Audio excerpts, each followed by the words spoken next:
I remember this student so clearly because the teacher needed me to come in because he was falling asleep in class. He could not get through the day.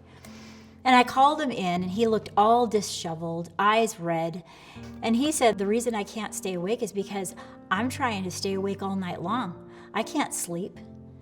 And I asked him, why aren't you sleeping? And he told me that he was having nightmares. Because of the trauma that he had gone through in years past, they were haunting him. And he had come up with a solution. And the solution was stay awake all night long. And I knew right away this child needs sleep. And so we started coming up with things that he can think of right before bed that can help him just drift into sleep. And I said, what are things that you love? And he said, I love superheroes. So we started brainstorming about that.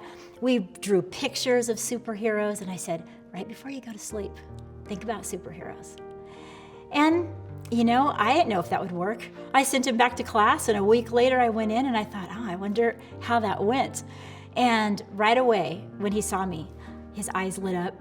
And before we even got back to my office, he was like, Mrs. Kretz, I'm sleeping. And I said, oh, wow. I said, are the superheroes helping you? And he said, yeah, but you help me most of all.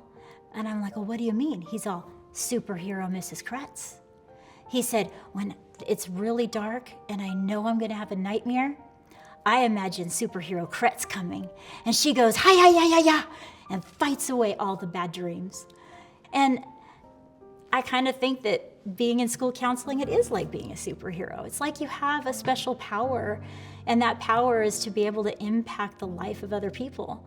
And there it was, right there in front of me, and this sweet little third grader that just needed sleep, just needed to be able to get through the night so he can be in class. And the teacher said, yeah, he is staying awake. So, it worked.